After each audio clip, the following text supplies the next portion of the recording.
The Giver. Chapter 3. "Oh, look!" Lily squealed in delight. "Isn't he cute? Look how tiny he is. And he has funny eyes like yours, Jonas." Jonas glared at her.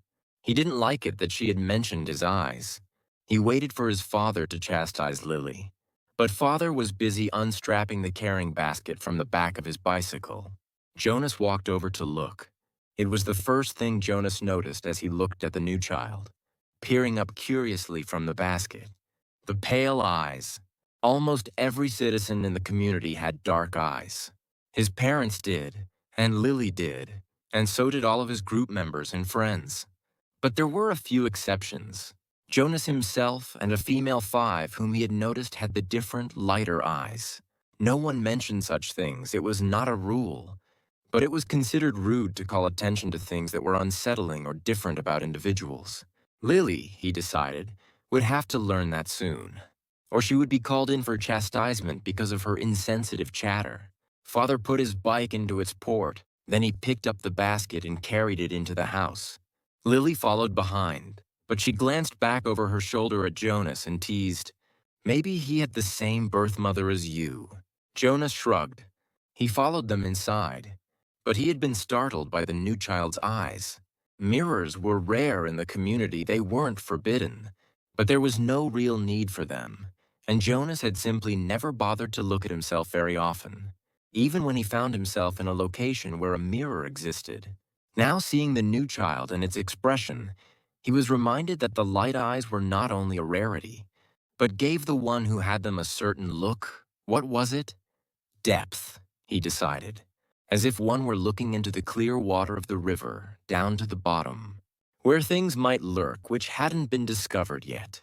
He felt self-conscious, realizing that he too had that look. He went to his desk, pretending not to be interested in the new child. On the other side of the room, Mother and Lily were bending over to watch as Father unwrapped its blanket. "What's his comfort object called?" Lily asked, picking it up. Father glanced at it. "Hippo," he said. Lily giggled at the strange word. "Hippo," she repeated, and put the comfort object down again. She peered at the unwrapped new child, who waved his arms. "I think new children are so cute," Lily sighed. "I hope I get assigned to be a birth mother." "Lily!" Mother spoke very sharply. "Don't say that. There's very little honor in that assignment." "But I was talking to Natasha. You know, the 10 who lives around the corner? She does some of her volunteer hours at the birthing center, and she told me that the birth mothers get wonderful food, and they have very gentle exercise periods. And most of the time, they just play games and amuse themselves while they're waiting. I think I'd like that," Lily said petulantly. 3 years, Mother told her firmly. 3 births, and that's all. After that, they are laborers for the rest of their adult lives, until the day they enter the house of the old. Is that what you want, Lily? 3 lazy years, and then hard physical labor until you are old? Well, no, I guess not, Lily acknowledged reluctantly. Father turned the new child onto his tummy in the basket.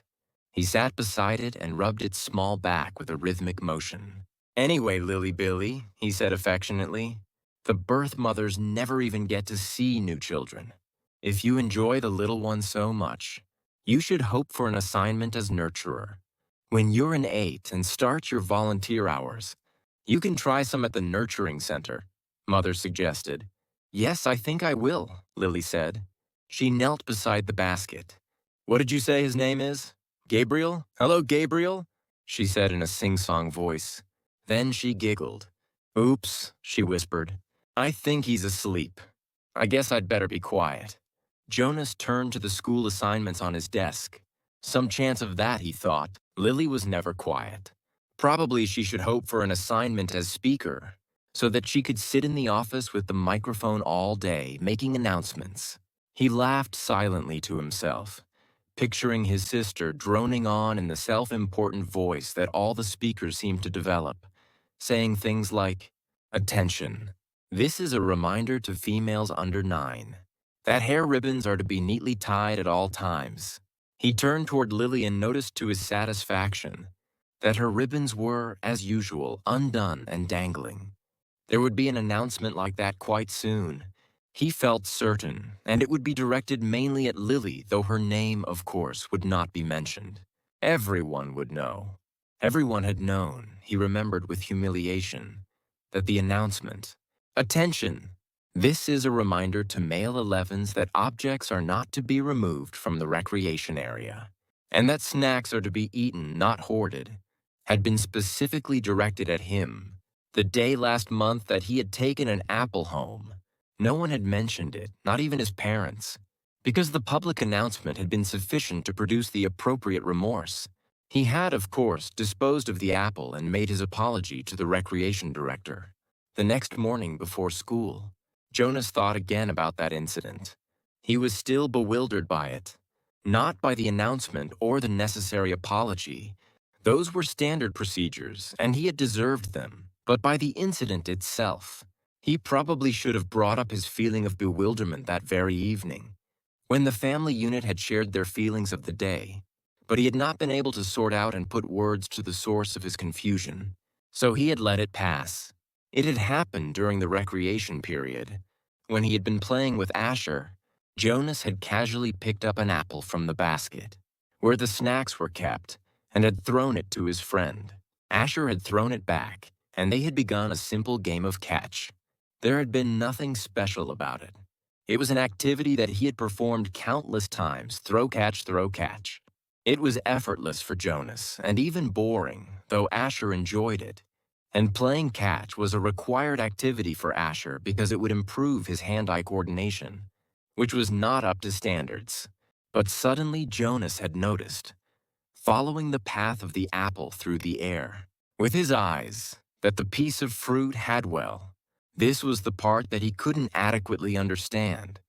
The apple had changed, just for an instant. It had changed in midair, he remembered. Then it was in his hand, and he looked at it carefully.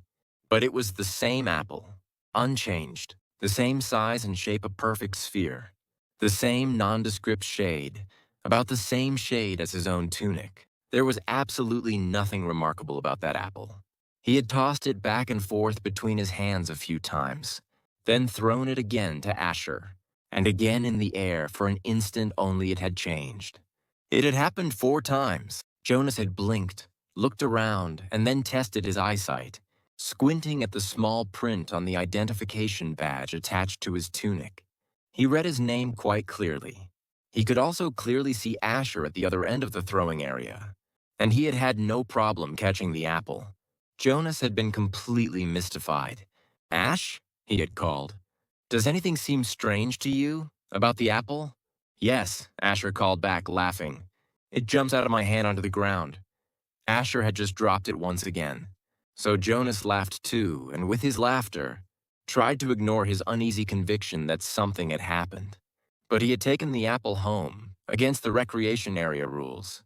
That evening, before his parents and Lily arrived at the dwelling, he had held it in his hands and looked at it carefully. It was slightly bruised now because Asher had dropped it several times, but there was nothing at all unusual about the apple. He had held a magnifying glass to it. He had tossed it several times across the room, watching, and then rolled it around and around on his desktop, waiting for the thing to happen again. But it hadn't. The only thing that happened was the announcement later that evening over the speaker. The announcement that had singled him out without using his name, that had caused both of his parents to glance meaningfully at his desk where the apple still lay. Now sitting at his desk, staring at his schoolwork as his family hovered over the new child in its basket, he shook his head, trying to forget the odd incident. He forced himself to arrange his papers and try to study a little before the evening meal.